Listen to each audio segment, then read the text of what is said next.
And welcome to the daily news on the Seekho app. ये खबर उन लोगों के लिए है जो पान की गुमटी में पेमेंट प्रोसेस करने के चक्कर में पकड़े जाते हैं। यूपीआई करते हो ना तुम 18 रुपए का, यहाँ पर पिन डाल रहे थे, वहां पे ताजी ने पकड़ लिया। पापा मैं तो गोल्ड खरीद रहा था, गोल्ड फ्लेक।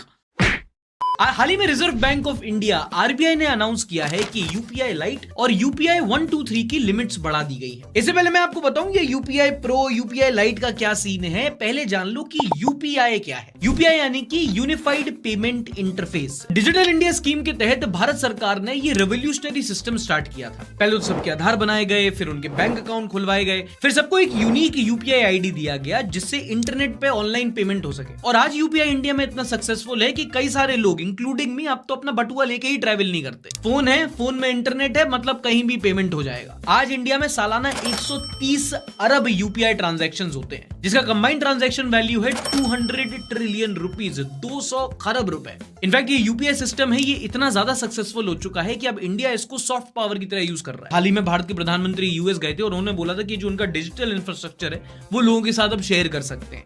ग्लोबल गुड के लिए भारत अपना डिजिटल पब्लिक इंफ्रास्ट्रक्चर पूरे विश्व से साझा करने के लिए तैयार है। अच्छा, मुद्दे की बात पे आते हैं। यूपीआई लाइट और यूपीआई 123 है क्या, जिसके बारे में आरबीआई बात कर रही है। यूपीआई 123 सिस्टम होता है जिससे फोन से पेमेंट की जा सकती है, जो बटन वाले फोन आते हैं ना वो। और यूपीआई लाइट से छोटे मोटे ट्रांजैक्शन आप बिना यूपीआई पिन डाले कर सकते हो। पहले यूपीआई लाइट में आप बिना पिन डाले केवल 500 रुपए का ट्रांजैक्शन कर सकते थे। ये लिमिट बढ़ाकर के अब 1000 रुपए कर दी गई है। वहीं यूपीआई लाइट वॉलेट होता है, उसमें पहले व्यक्ति 2000 रुपए रख सकता था। ये लिमिट बढ़ा के भी अब एक व्यक्ति 5000 रुपए रख सकता है यूपीआई वॉलेट में। इनफैक्ट आरबीआई गवर्नर ने ये भी बताया कि यूपीआई पेमेंट में जैसे बेनिफिशियरी का नाम वेरीफाई करके पेमेंट की जाती है, अब यही सिस्टम आरटीजीएस और एनईएफटी पेमेंट में भी लाया जाएगा। इस नई डेवलपमेंट से जो इंडिया का डिजिटल पेमेंट इंफ्रास्ट्रक्चर है वो और इंप्रूव होने वाला है। हालांकि 18 रुपए के ट्रांजैक्शन अभी भी रिस्की मामला है।